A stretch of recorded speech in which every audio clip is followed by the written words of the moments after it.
guys, it's Tahira, and I'm back after like 2 months because school has been taking up all my time, and every weekend I thought I'm gonna make a video this weekend, but I never got to it. But this time I finally got to it because I really felt like it.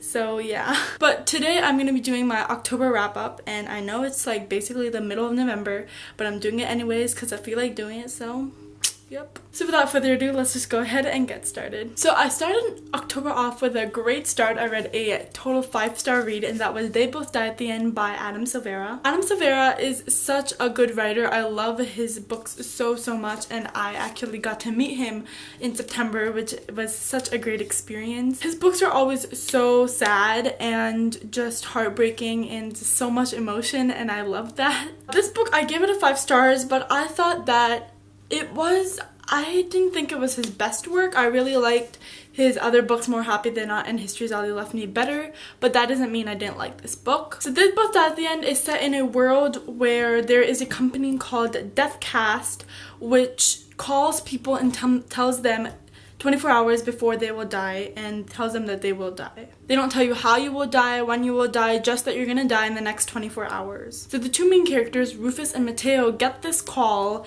and they both go to the Last Friend app, which is a app where you can find other people who are gonna die on the same day as you, and you can come together and just make a great last day together. So Mateo and Rufus meet through this Last Friend app, and they both try to fit as many things as they can and try to do as much as they can in their last day together. And yes, I don't want to spoil anything, but in the title they do both die at the end, and it was sad. It wasn't heartbreaking like his other books, but overall I still felt very sad, and overall I enjoyed this book so much. So the next book I read was Gentleman's Guide to Vice and Virtue by Mackenzie Lee, which I also gave a 5 out of 5 stars. This book blew me away. Like, I wasn't expecting to like it as much as I did, and I started reading it, and the main character is hilarious. Monty is such a fun character, and this book was just a fun read overall, and I couldn't put it down. It just grasped me and didn't let me go until the end. So Gentleman's Guide follows a boy named Monty who goes on this grand trip of Europe, and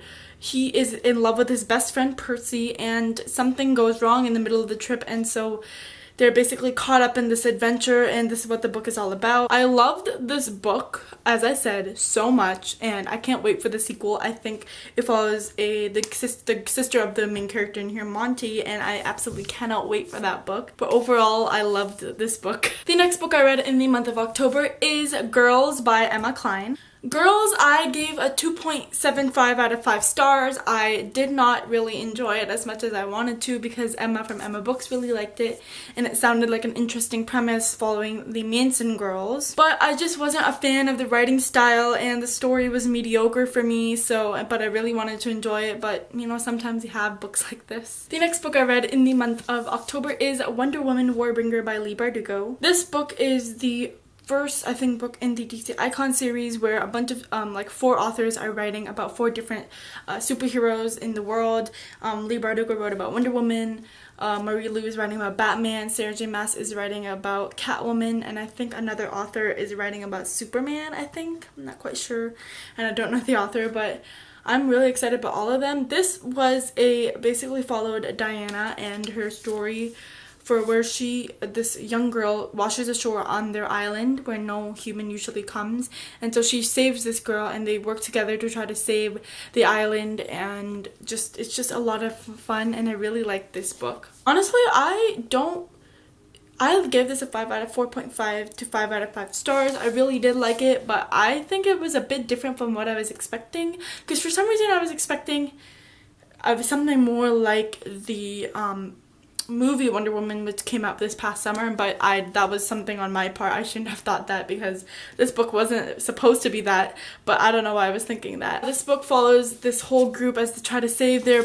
world, and it's a lot of fun, and I love the main character Diana and Aaliyah, and it was just a fun read overall. So the next book I read was possibly one of my favorite books of the year, and that was Warcross by Marie Lu. So Warcross is a book about a world where there is this one video game called Warcross, which everyone is obsessed with, and it follows a girl named Amika who is a very good hacker, and she accidentally glitches herself into a game, and this causes an uproar among the players of Warcross because there's some tournament going on, very major tournament that everyone who plays Warcross tunes into, and where the best players of Warcross fight or compete against each other. So the creator of Warcross finds interest in this, and he calls in Amika to Tokyo to come and undercover spy to try to uncover a security problem. And so this book follows her, and it was so good, and it was just, oh my god, I loved this book so much. I had so much fun reading it, and it was so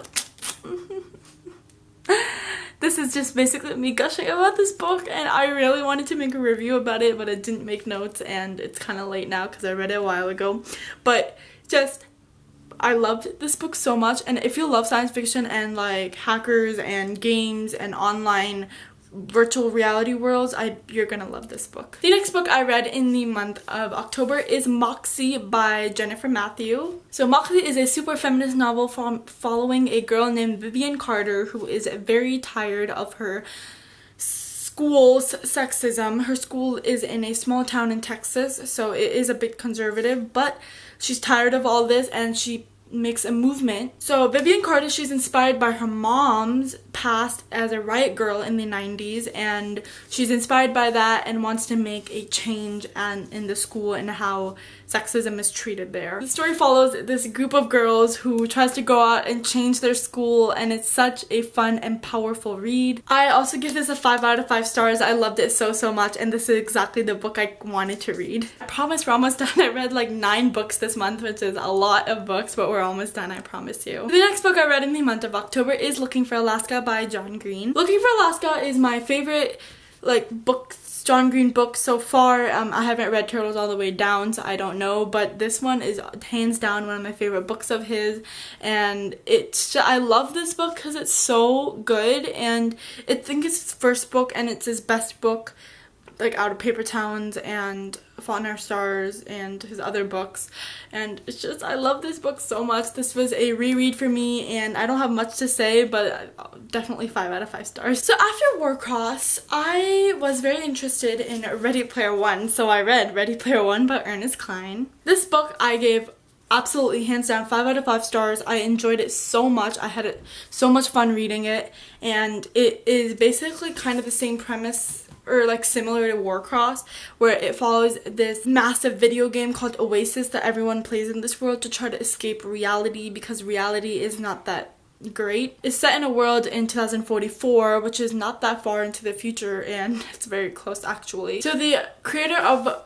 Oasis, as you probably know, is probably very rich, like billionaire, massive billionaire, and he leaves his fortune for someone else to take after he dies in a kind of egg hunt game he creates. So everybody, there are 3 keys you have to find to open 3 gates, and after you completed all the challenges, you get the fortune, which is $240 billion. So the main character, Wade Watts, and everyone in Oasis tries to find it, and it's very well hidden, so no one finds it and kind of dies down.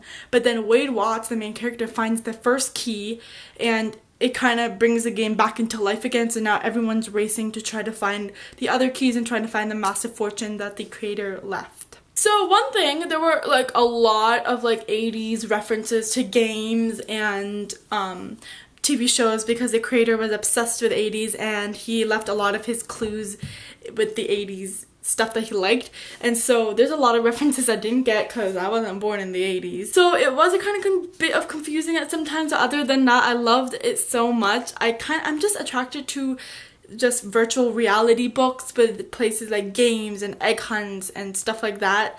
Just 5 out of 5 stars. Such a great book. So the last book I read in the month of October is If I Stay by Gail Foreman. If I Stay follows a girl named Mia who is basically in this car accident, and her whole family dies, but she is left in a very deep coma, and I guess she's kind of still around as a ghost. I'm not exactly sure, but basically she has a decision that she needs to either stay or if she wants to let go and die. So basically it goes through all her life and like all the good parts of her life and the reasons why she would want to stay, for like the people who still love her boyfriend and people like that, and this was people say it's an emotional read, but I didn't find it. I wasn't really attached to Mia as a character, which I should have been, because this book, you need to be attached to the main character in order to feel the emotions that the author wants you to feel. But overall, I think the story was enjoyable. It was a decent read. I didn't hate it, but I didn't love it either. So that is it for my October wrap up. I hope you enjoyed. Let me know down below what's your favorite book that you read in the month of October, as I would love to know. But that is it for this video. I hope you enjoyed, and I'll see you next time. Bye!